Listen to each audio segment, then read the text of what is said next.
ইস্তেকামতের সাথে থাকতে হলে খুব বেশি কিছু করতে হবে না, দুইটা বিষয়কে ইগনোর করতে হবে। কয়টা বিষয়? আমার শেষ পয়েন্ট, দুইটা বিষয়কে ইগনোর করতে হবে, দুইটা বাধাকে অতিক্রম করতে হবে। ইস্তেকামতের পথে দুটো বাধা আছে। এক নম্বর বাধা হলো দুনিয়ার স্বার্থ।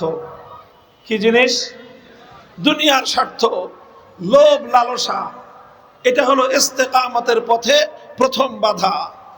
কখনো টাকা পয়সার লোভ আসবে, কখনো ক্ষমতার লোভ আসবে, কখনো ক্ষমতার হালুয়া রুটির লোভ আসবে, কখনো দুনিয়ার বিশাল ক্ষমতার চেয়ার আর ক্ষমতার মসনদের লোভ আসবে। আর এই লোভ লালসার মাধ্যমে বেঈমান তোমার ঈমানকে খরিদ করতে চাইবে। তোমাকে বলবে নাও টাকার গাট্টি, দাও ঈমান। তোমাকে কখনো বলবে এই নাও ক্ষমতার মসনদ, ঈমান দাও। ক্ষমতার মসনদ দিয়ে তোমার ঈমান কেড়ে নিতে চাইবে। দুনিয়ার স্বার্থ দিয়ে আমার আর তোমার ঈমানকে খরিদ করার চেষ্টা করা হবে। এটা হলো প্রথম বাধা। কাজেই ঈমানের প্রশ্নে দুনিয়ার কোনো স্বার্থকে গ্রহণ করা যাবে না, টাকার কাছে বিক্রি হওয়া যাবে না, ক্ষমতার স্বার্থের সামনে বিক্রি হওয়া যাবে না, ঈমানের স্বার্থের বিরুদ্ধে কোনো কথা বলা যাবে না। মনে রাখবেন, কথা ছোট, ছোট মুখে বড় কথা বলতেছি, কিন্তু কোরআনের কথা, আল্লাহর পয়গম্বরের সুন্নাহর কথা, এই জন্য এই কথা বলতে আমাদের বুক কাঁপে না, একটুও কাঁপে না। যত বড় কিছুই হোক না কেন, যত বড় অফার আসুক না কেন, মুমিন তার ঈমানের প্রশ্নে তাম পৃথিবীকে লাথি মারতে প্রস্তুত থাকে। কোনো কিছুর বিনিময়ে ঈমানকে বিক্রি করা যাবে না। বাড়ি গাড়ি, অট্টালিকা, জায়গা জমি, টাকা পয়সা, ধন দৌলত, ক্ষমতা, রাজপ্রাসাদ, রাজমহল, সারা দুনিয়ার সবকিছু এক পাল্লায়, মুমিনের ঈমান আরেক পাল্লায়। মুমিন ঈমানের গাঁটটি ধরবে, আর ঈমানের বিপরীতে যা আছে সমস্ত স্বার্থকে সে লাঠি দিয়ে উড়িয়ে দিবে। এটা হলো প্রথম বাধা, যে আপনি যখন ঈমানের পথে চলতে থাকবেন, নানাভাবে আপনাকে অফার দেওয়া হবে। আপনি হক হালালের পথে ব্যবসা করতেছেন, আপনার কাছে লোভনীয় রেটে, লোভনীয় অল্প রেটে সুদের অফার আসবে। লোভনীয় রেটে বলবে যে তোমাকে বেশি না 2% ইন্টারেস্ট দিলেই হবে, 1% ইন্টারেস্ট দিলে হবে, আরে 0.5% ইন্টারেস্ট দিলেই হবে। লোন নাও, সুদের উপর লোন নাও, ব্যবসা করো মিয়া। এই ব্যবসা করার প্রলোভনের নামে, সুদের নামে আপনার ঈমানকে খরিদ করার জন্য আপনার কাছে নানা ধরনের প্রস্তাব আসবে। এই প্রস্তাব, এটা হলো আপনার ইস্তেকামত থেকে আপনাকে দূরে সরানোর বাধা। এটা ইস্তেকামতের পথে অন্তরায়। এই বাধা অতিক্রম করতে হবে। ভাই বুঝেন, কথা লম্বা নয়, ছোট্ট কথা। আমাকে আপনাকে যদি ইস্তেকামতের সাথে থাকতে হয়, লোভ লালসায় পড়া যাবে না। আগে থেকে জেনে রাখেন, আগে থেকে যদি জানা থাকে যে এই রাস্তায় দুইটা জায়গা আছে একটু বিপজ্জনক, ওই মোড়ের মধ্যে ডাকাত থাকে আর ওই মোড়ে ডাকাত থাকে, হ্যাঁ, যদি জানেন আপনি যে পলাশীর মোড়ে সাধারণত ডাকাতি হয়, আর ওদিক দিয়ে গেলে ওই শহীদ মিনারের মোড়ে ডাকাতি হয়, যদি আপনার জানা থাকে, এই রাস্তা দিয়ে গেলেও এই জায়গাটা অতিক্রম করার সময় আপনি অ্যালার্ট থাকবেন। আপনি ওই জায়গায় গেলেই আপনার সম্পদকে আপনি রক্ষা করার জন্য, আপনার জীবনকে রক্ষা করার জন্য আপনি সতর্ক থাকবেন। আর যদি আপনি না জানা থাকে, আপনি জিমাইতে থাকবেন, হঠাৎ করে এসে দেখবেন যে তলপেটের মধ্যে পিস্তল ঢাকা যা আছে বের করে করবে কিনা বলেন। এই জন্য আমি ইস্তেকামতের পথে চলার জন্য দুই জায়গায় বাধা আসবে, স্মরণ করায় দিচ্ছি, যাতে আমরা সকলেই সোচ্চার থাকতে পারি, সজাগ সতর্ক থাকতে পারি। ওখানে গেলে বাধা আসবে, সেই বাধা আমাকে অতিক্রম করতে হবে। প্রথম বাধা হলো ইস্তেকামতের পথে লোভ লালসা। কি জিনিস? লোভ লালসা। কেউ যদি লোভ লালসার এই বাধা অতিক্রম করে সামনের দিকে অগ্রসর হতে পারে, ইস্তেকামতের সাথে যদি থাকতে পারে, তাহলে তার জন্য চূড়ান্ত বাধা যেটা আসবে সেটা হলো ভয় ভীতি। কি আসবে? কি আসবে? ভয় ভীতি আসবে। ভয় ভীতি আসবে। কখনো আপনাকে তুলে নিয়ে গুম করে ফেলার ভয় দেখানো হবে, কখনো আপনাকে কখনো কারাগারে বন্দী করে রাখার ভয় দেখানো হবে, কখনো আপনাকে ক্রস ফায়ারে দেওয়ার ভয় দেখানো হবে, কখনো আপনাকে জানে মেরে ফেলবার ভয় দেখানো হবে। ঈমান এবং ইস্তেকামতের সাথে থাকতে হলে সমস্ত ভয় ভীতিকে উপেক্ষা করে আল্লাহর দ্বীনের ঝান্ডা নিয়ে সামনে অগ্রসর হতে হবে।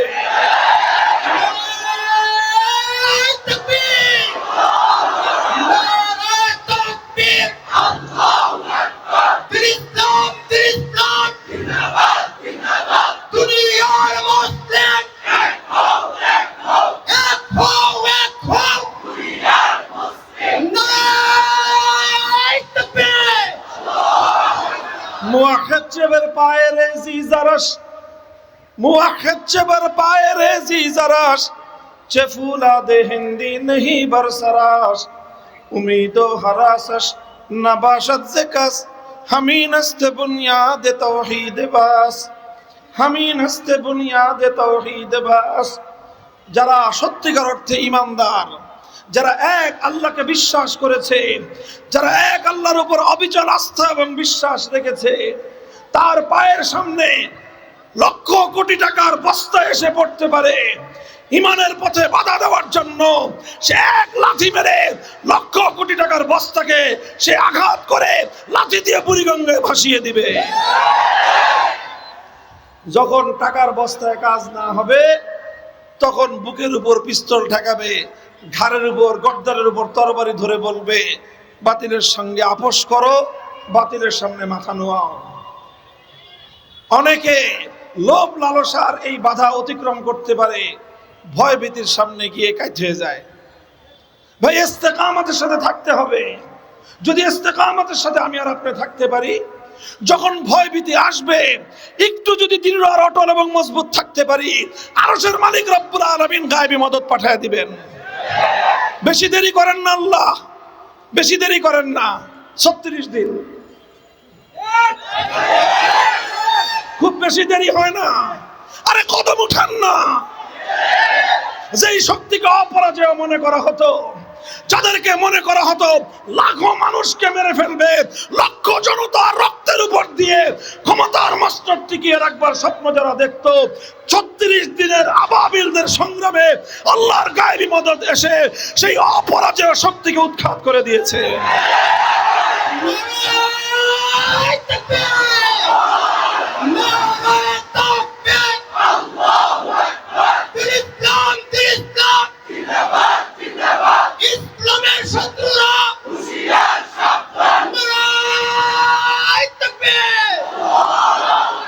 এই 1000 বছর ধরে ঈমান এবং ইসলাম এভাবেই আমাদের কাছে এসেছে।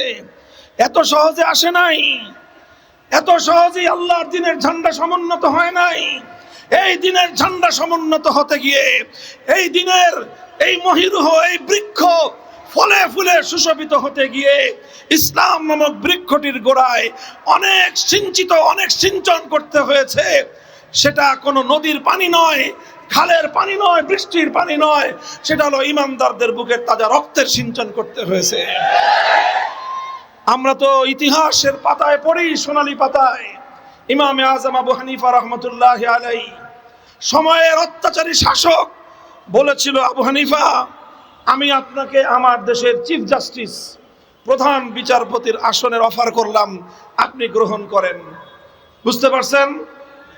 আমরা তো ইমাম আবু হানিফা রহমতুল্লাহর অনুসারী, আবার মারামারিও করি আমরা আলে হাদিসদের সাথে, লামাযহাবীদের সাথে, করি না?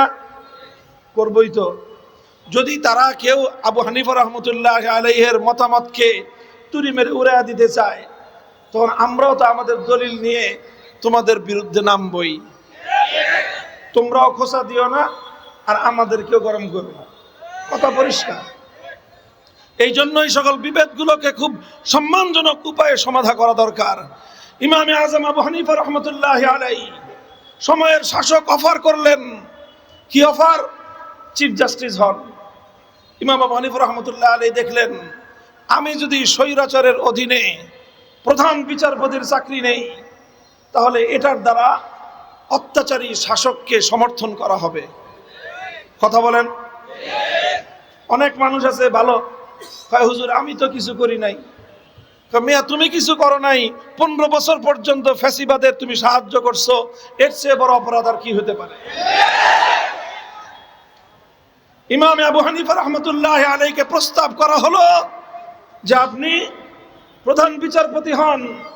ইমাম আবু হানিফা রাহমাতুল্লাহ আলাইহি বললেন যে আমি যদি তোমার অধীনে প্রধান বিচারপতির পদ নেই, তাহলে প্রকারান্তরে তোমার ক্ষমতার মসনদকে পাকাপোক্ত করা হবে, সমর্থন করা হবে। কারণ আমার ফলোয়াররা তখন মনে করবে যে আমাদের হুজুরও তো এই স্বৈরাচারের সাথে আছে। কাজেই যাই কও না কেন, এই স্বৈরাচার অত্যাচারী জালিম শাসকের অধীনে আমি প্রধান বিচারপতির আসন আমি নেব না। ওনাকে লোভ দিয়ে, লালসা দিয়ে, পদের লোভ দিয়ে ইমাম আবু হানিফাকে জুলুমের বিরুদ্ধে লড়াই থেকে তাকে পদচ্যুত করতে চেয়েছিল। কিন্তু ইমাম আবু হানিফা রাহমাতুল্লাহ আলাইহি ইস্তেকামতের সাথে থাকলেন, লোভ লালসার বাধা তিনি অতিক্রম করে গেলেন। প্রথম বাধা অতিক্রম করার পরে কি আসে? দ্বিতীয় বাধা। দ্বিতীয় বাধা কি? ভয়ভীতির বাধা। ইমাম আবু হানিফাকে, যাকে 2 দিন আগে প্রধান বিচারপতি হওয়ার জন্য প্রস্তাব করা হয়েছিল, তিনি সেই প্রস্তাব প্রত্যাখ্যান করার পর পুলিশ পাঠিয়ে তাকে গ্রেফতার করে জেলখানার অন্ধকার প্রকোষ্ঠে ওনাকে নিক্ষিপ্ত করা হলো, কারাগারে বন্দী করা হলো। তিনি কারাগারকে বরণ করে নিলেন, হাসি মুখে তিনি বন্দিত্বকে বরণ করে নিলেন, জালিমের সামনে মাথা নত করেন নাই। জালিম দেখলো বন্দি করেই শুধু শেষ হবে না, কারণ ওনার অনেক ফলোয়ার সারা পৃথিবী জুড়ে ইমাম আবু হানিফা রাহমাতুল্লাহ আলাইহির ভক্ত শিষ্য সাকরি ছড়িয়ে গেছে ইতিমধ্যে। কাজেই ওনার বিরুদ্ধে চূড়ান্ত ষড়যন্ত্র করলো। সে জেলখানার অন্ধকার প্রকোষ্ঠে ইমাম আবু হানিফাকে হত্যা করার ষড়যন্ত্র করলো, বিষ প্রয়োগ করে। এবং ইমাম আবু হানিফা রাহমাতুল্লাহ আলাইহিকে সেই কারাগারের মধ্যেই সহিহ বর্ণনা মতে, অধিক গ্রহণযোগ্য বর্ণনা মতে, বিষ প্রয়োগ করে কারাগারের অন্ধকারে ইমাম আবু হানিফা রাহমাতুল্লাহ আলাইহিকে শহীদ করা হলো। শাহাদাতকে আলিঙ্গন করলেন, জীবন দিয়ে দিলেন, ভয়ভীতিকে তোয়াক্কা করেন নাই, জালিমের সামনে মাথা নত করেন নাই। হক এবং হক্কানিয়তের ঝান্ডা কিয়ামত পর্যন্তের জন্য পৃথিবীতে তিনি সমুচ্চ করে দিয়ে গেছেন। ইস্তেকামত হলো এটার নাম। কখনো তোমাকে হাতে ধরে, পায়ে ধরে, পিঠে হাত বুলায়ে, টাকা দিয়ে, পয়সা দিয়ে, পদ দিয়ে, ক্ষমতা দিয়ে তোমাকে জালিম কাছে ভিড়াবার চেষ্টা করবে, বাতিল তোমাকে তার দলে অন্তর্ভুক্ত করার চেষ্টা করবে। মনে করবে এটা তোমার ইস্তেকামতের পথে প্রথম বাধা। যদি এই বাধা তুমি অতিক্রম করতে পারো, এরপরে তোমার সামনে আসবে ভয় ভীতি, হুমকি ধমকি, জেলে ভরবার হুমকি, হামলার হুমকি, মামলার হুমকি, গ্রেফতারের হুমকি, গুম করার হুমকি, খুন করার হুমকি, ক্রস ফায়ারের হুমকি। ইমানদার মনে রেখো, জীবন যখন একবার পেয়েছো, জন্ম যখন একবার নিয়েছো, মরণও কয়বার? আরে মরণ কয়বার? মৃত্যু তো তোমার জন্য একবার, আমার জন্য মৃত্যু একবার। কোন মানুষকে 2 বার মৃত্যু স্পর্শ করে না। মরবো যখন একবার, যতদিন বাঁচবো আল্লাহর দিন নিয়ে বাঁচবো, যেদিন মরবো আল্লাহর দিনের জন্য শাহাদাতের মৃত্যুকে আলিঙ্গন করে হাসি মুখে জীবন দিয়ে দিব। সে জীবন, সেই শাহাদাত, সেই মরণ জীবনের চেয়ে লক্ষ কোটি গুণ বেশি মূল্যবান।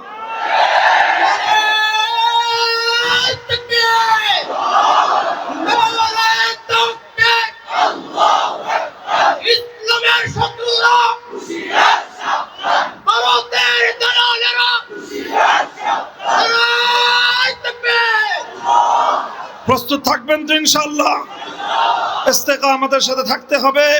কচু পাতার পানিওয়ালা ইমানদার না, পাহাড়ের মতো অটল এবং মজবুত ইমানদার চাই। এই প্রস্তুত হয়ে যান। দেশটা, এই সমাজ, এই মাটি কিন্তু ইসলামী বিপ্লবের জন্য উর্বর হয়ে উঠতেছে। এই মাটি ইসলামী বিপ্লবের জন্য অত্যন্ত উর্বর। ইনশাআল্লাহ যে যাত্রা শুরু হয়েছে, শুধুমাত্র এক ফ্যাসিবাদের পতনেই আমাদের যাত্রা থামবে না। আমাদের চূড়ান্ত মঞ্জিল আল্লাহর জমিনে আল্লাহর কোরআনের শাসন কায়েম হবে ইনশাআল্লাহ। আরেকটা ধাক্কা লাগবে, আরেকটা। এই ক্লান্ত হয়ে, তৃপ্ত হয়ে পথ চলা শেষ করা যাবে না। পথ চলতে হবে সামনের দিকে। সারা দেশের যুব প্রজন্ম, young generation, school, college, university, মাদ্রাসা তো আছেই, গোটা বাংলাদেশের তরুণ জনতা, ছাত্র জনতা আজ তারা ইসলামী বিপ্লবের জন্য পাগল পারা হয়ে আছে, উন্মুখ হয়ে আছে। আমাদেরকে পাইলে বলে, হুজুর কন্যাকে কোথায় জীবন দেব? আল্লাহু আকবার। আমরা দেখি, সত্যি কথা বলতেছি, বাংলাদেশে আজ 2024 সালের প্রতিটি ভার্সিটিতে, প্রতিটি কলেজে তরুণ এবং ছাত্র জনতা যেভাবে আল্লাহর দ্বীনের জন্য নিজেদের সব কিছুকে বিসর্জন দেওয়ার জন্য প্রস্তুত, অতীতে কখনোই এমন ছিল না। কাজেই সময় উপযুক্ত, পরিবেশ তৈরি হচ্ছে, পরিবেশ তৈরি হবে, ইসলামের বিপ্লব আসবে, আল্লাহর কোরআন এদেশে কায়েম হবে, কোরআনী সংবিধান বাস্তবায়ন হবে ইনশাআল্লাহ। তুমি যদি ঘুমায় থাকো পিছে পড়ে যাবা। তুমি যদি ঘুমায় থাকো বিপ্লব তোমার জন্য বসে থাকবে না, সংগ্রাম তোমার জন্য দেরি করবে না। সংগ্রাম কিন্তু এগিয়ে যাবে, বিপ্লব আসবে। যারা যারা আল কোরআনের এই বিপ্লবে শরীক হতে পারবা তারা ধন্য, তাদের বাবা মা ধন্য, তাদের জীবন ধন্য। ইস্তেকামাতের বৈশিষ্ট্য হাসিল করো। খবরদার, কয়দিন পরে যখন আইসা টাকার বান্ডিল ধরায় দিবে, তখন আবার হুজুরদের দল ছেড়ে দিয়া ওদিকে স্লোগান দেওয়ার রাস্তায় যাও না। ঠিক আছে কথা? এরপরে যখন তোমাকে দেখবে যে টাকা দিয়ে তো কিনতে পারে না, তখন বড় ভাই কিন্তু তোমার কাছে পাঠাবে হুমকি ধমকি গ্রুপ। খালি পাল্টা একটা কথা বলে দেবা যে বেটা ইমানের জন্য জানবাজি লাগাইছি, তুই যেরকম মারতে পারস আমারও কিন্তু এই রাস্তাঘাট চিনা আছে। তুই বেটা মরবি, তুই ইমানের এবং ইসলামের বিপক্ষে মরলে তুই যাবি জাহান্নামে, আর আমি আল্লাহর দ্বীনের জন্য মরলে যাব জান্নাতে। কাজেই যে মরলে জাহান্নামে যাবে সে যদি মারার জন্য আসতে পারে, যে মরলে শহীদ হয়ে জান্নাতে যাবে, তার কোনোদিনও পিছপা হওয়ার সুযোগ নাই।